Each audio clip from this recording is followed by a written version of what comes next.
La ilaha illallah itu penting sekali, cuma saya mohon itu dielmoni lah. Jadi dulu kalimat ini menjadi spesial karena dielmoni, karena dimulai dari fa'lam annahu la ilaha illallah. Terusannya ayat tuh wastaghfir li dzambika walil mu'minina wal mu'minat. Saya ulang lagi ya. Terusannya ayat tuh wastaghfir li dzambika walil mu'minina wal mu'minat. Makanya menurut mazhab Sadili, kamu disuruh baca la ilaha illallah dulu, jangan istighfar dulu. Saya ulang lagi ya. Dalam mazhab Sadiliyah itu la ilaha illallah dulu, nggak boleh istighfar dulu. Alasannya masuk akal. Orang yang kafir 70 tahun itu sekali baca la ilaha illallah itu langsung yughfar lahum ma qad salaf. Sehingga la ilaha illallah sendiri sudah punya kekuatan supaya dosa kita diampuni. Qul lil ladzina kafaru iyantahu yughfar lahum ma qad salaf. Cara menghentikan kekafiran gimana? Dia melafadzkan la ilaha illallah.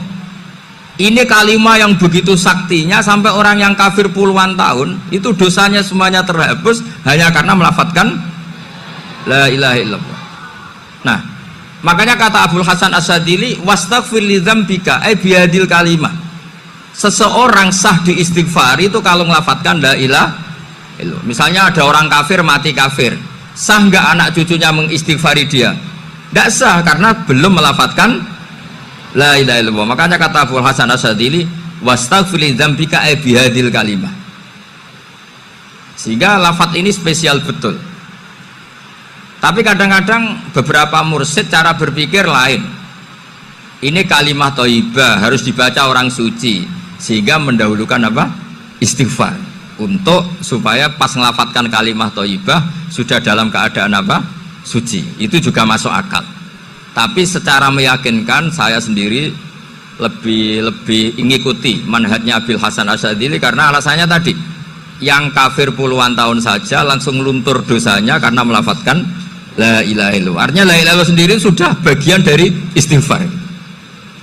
Nah, ya tadi buktinya fa'lam annahu la ilaha illallah terus wastaghfir li dzambika walil mu'minina. Jadi orang sah diistighfari itu setelah dipastikan sah tauhidnya. Jadi setelah tauhidnya sah yaitu la ilaha illallah baru sah apa? Diistighfari. Sehingga orang kafir, saya ulang lagi, orang kafir yang mati kafir anak cucunya tidak boleh apa? Tidak boleh menistighfari. Terus saran saya kedua, la ilaha illallah itu filosofinya itu nafyun li uluhiyati ghairillah wa isbatun li uluhiyatillah wahda. Filosofi la ilaha illallah itu gimana? Menafikan semua selain Allah itu tidak Tuhan dan hanya menuhankan Allah semata. Nah itu caranya gimana? Caranya kita harus terbiasa ini, karena tadi saya dibilangin panitia ini rata-rata mustameknya atau mustamiatnya ini santri. Caranya gimana? Dilatih pakai logika. Saya berkali-kali cerita kalau ngaji, saya sekaligus kampanye. Allah itu Tuhan yang begitu fair. Untuk menjadi Tuhan Allah mempersilahkan, ada kualifikasi Tuhan. Jadi boleh dikompetisikan, itu boleh kata Allah. Gak apa-apa kamu ngaku Tuhan gitu kata Allah. Tapi nak ngaku pangeran itu paling gak ya direputasi lah, ada verifikasinya. Dimulai dari apa?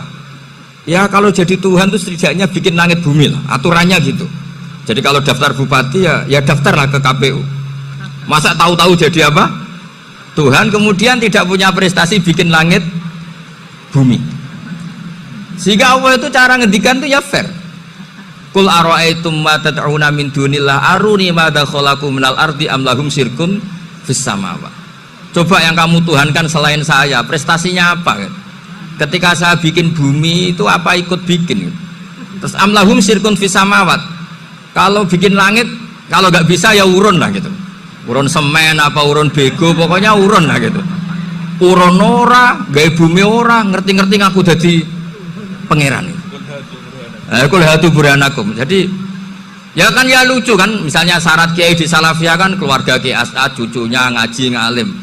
Orang keluarga Kiai As'ad tuh aku kiai utama di Salafiyah. Oh mesti di penjara ya. Lah yo gak gawe langit bumi, gak ada prestasi terus ngaku sebagai apa? Tuhan.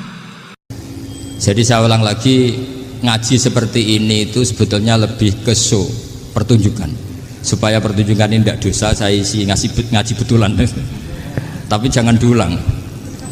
Karena biasa ngaji rutin. Saya di Jogja tafsir Jalalain sudah juz 23. Pernah khatam hikam. Sekarang Nashahul Ibad separuh. Saya ngaji di Sidogiri Itkon, di Sarang Balaghatul Quran, di Hajen Lubul Usul, tapi sarahnya yang Thariqatul Husul, sarahnya Mbah Sahal Mahfud. Jadi baru di sini ngaji bersaing sama orang yang mondok berapa? 3 bulan.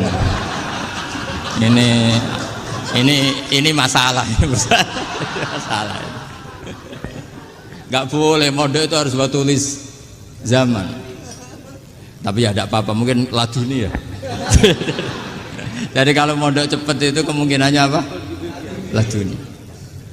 Begini, tapi saya tertarik apa yang dikatakan Kiai Haji Abdul Manan tadi, menyangkut kalimat tauhid. Saya ngaji di mana-mana bilang, kalau ngaji itu yang tahqiq itu detail. Detail itu bahasa Arabnya tahqiq.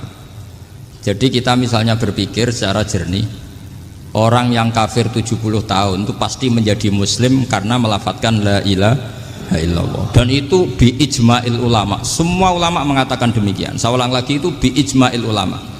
Karena mansus di Quran ada ayat kulil ladzina kafaru iyantahu yughfar lahum ma qad salaf.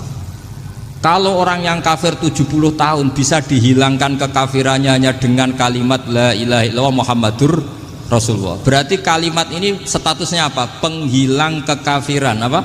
Penghilang kekafiran.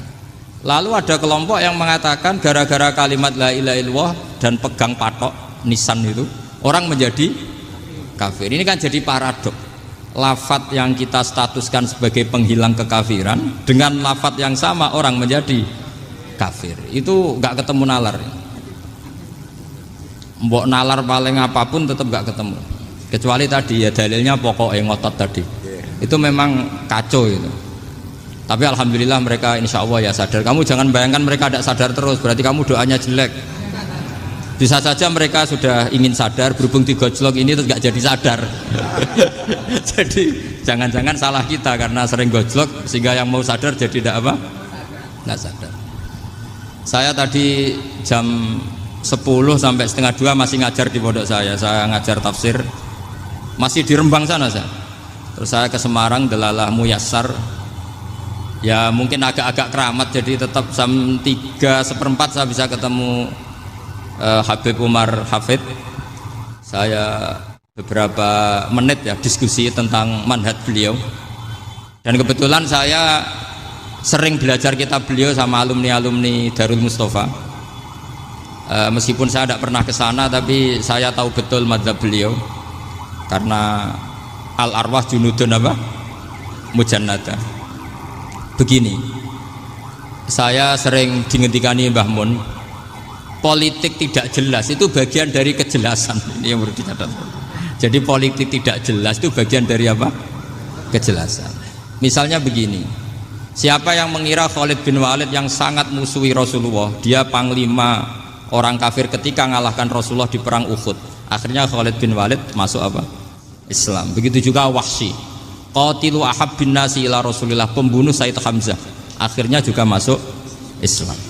Begitu juga Abu Sufyan, dia pemimpin besar kafir Mekah ketika perang Badar, ketika perang Khandaq, akhirnya juga Islam dan menjadi mertua Rasulullah Shallallahu Alaihi Wasallam. Dari fakta ini kemudian banyak ulama alim yang ngambil sikap itu ya coro Jawa itu anggang-anggang itu nggak tegas, tapi nggak tegas dari rumusan ilmu yang detail. Saya ulang lagi, nggak tegas tapi dari rumusan ilmu yang apa? Detail.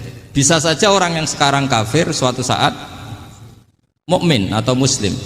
Bisa saja yang sekarang sedang fasik suatu saat soleh. Bisa saja yang mondok 3 bulan Rois PB NU. Sementara yang mondok lama kadang Kiai RT. Tapi itu hanya hukum duniawi. Saya yakin yang Kiai RT ini PBNU di akhirat. Karena mondoknya lebih apa? Lama. Itu tak jamin. Saya juga berencana mimpin itu di akhirat saja, bukan di dunia. Makanya saya mohon SK itu berakhir muktamar mendatang. Karena saya sudah kiai sebelum diangkat. Makanya saya ulang-ulang, kalau pengangkatan itu niatnya ikrar, saya terima. Tapi kalau niatnya ngangkat, tak gugat di pengadilan. Ini tidak guyon, ini betulan itu. Ya, tapi ini hanya guyon saja. Nah, ini penting saya utarakan teori ngaji ya. Ini saya bacakan naskah asli Sayyid Umar Hafid supaya Anda dapat barokah beliau. Karena beliau selain alim allamah, muridnya Habib Salim, juga beliau pernah ngaji kutub Sayyid Abdul Qadir Segaf di Jeddah. Juga beliau sering istifadah di beberapa kiai. Ini saya baca teks Arabnya kemudian saya terjemah. Bagi yang tidak setuju pemaknanya bisa gugat karena saya baca Arabnya. Yang nggak setuju pemaknanya bisa gugat. Tapi tak jamin kalah karena saya paham betul teksnya maknanya seperti itu. Logikanya tadi ya, ketika Rasulullah ngambil sikap tegas kepada Qatilu Hamzah yaitu Wahsy, dan ketika Rasulullah ngambil sikap tegas pada orang-orang yang mengalahkan beliau di perang Uhud, kaifa yuflihu qaumun fa'alu bi anbiya'ihim hakadha, bagaimana mereka jadi orang benar atau orang yang dapat kebahagiaan kalau mereka perlakuannya seperti Nabi seperti ini, yaitu Nabi sujja wajhuh masyhur wa kusirat ruba, yaitu Nabi itu wajahnya terluka, gigi serinya tanggal. Orang-orang seperti ini tuh nggak akan bejo kalau orang Jawa, nggak akan falah. Tapi apa yang terjadi? Allah menurunkan ayat laisa laka minal amri syai'un aw yatuba 'alaihim aw yu'adzibahum. Muhammad itu bukan wilayah kamu ngecap orang, menstigmasi orang itu tidak wilayah kamu.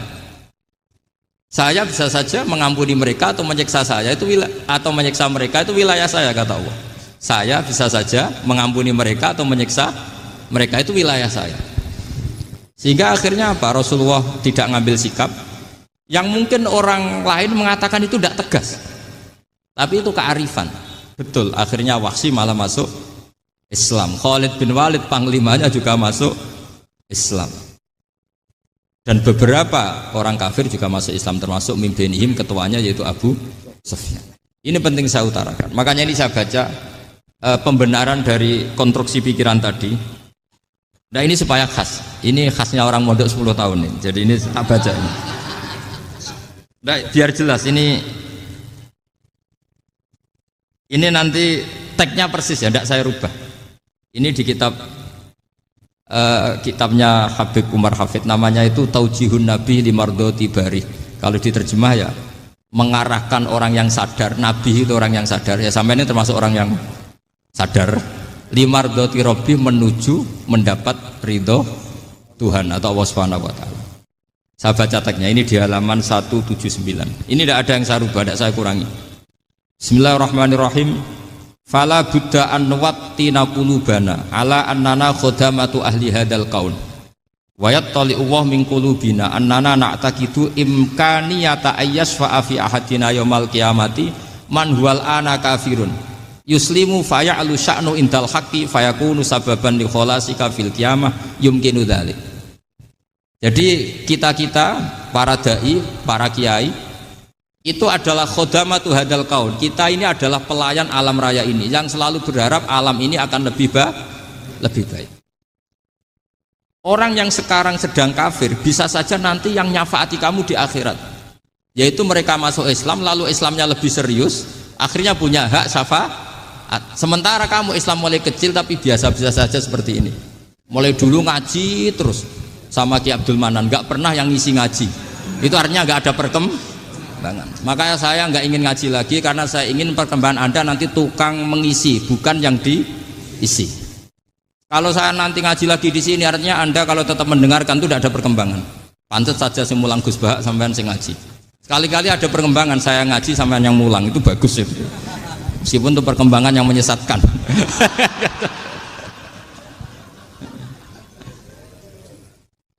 Ini penting saya utarakan. Ini dawuhnya Sayyid Umar ya.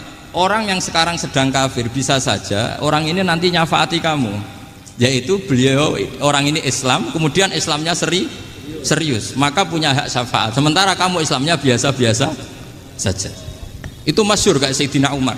Sayyidina Umar Islam di hari itu langsung makomnya makom yang a'la, sehingga mengalahkan yang sudah Islam lebih lama. Karena Islamnya Umar itu menjadi izzatul Islam betul. Makanya jangan benci orang tegas teman-teman, kadang ya ada baiknya. Abu Bakar itu sudah Islam tapi layinal janib, orangnya santun. Kalau dipisoi orang yang menengahi lah kira-kira seperti itu. Begitu juga Bilal, Ammar, Suhaib. Singkat cerita, Rasulullah itu sering dibully ya, sering disiksa orang-orang kafir. Rasulullah berharap, wah kalau yang Islam gini terus repot. Melihat Umar ini petarung di pasar Uka, dia dapat uang itu kalau tarung, menangan. Kata Rasulullah, kalau ini yang Islam ya bagus. Beliau berdoa, Allahumma aizal Islam bi Umar. Itu kira-kira 2 hari dari doa beliau, Umar masuk Islam. Itu pertama masuk Islam itu orang-orang kafir diparani. Kalau kamu ganggu Rasulullah Muhammad tak bunuh. Semenjak itu orang kafir yang gentenan sembunyi. Sehingga kata para mereka yang Islam, Islam selalu jaya mut aslama Umar, ketika Umar masuk apa? Islam.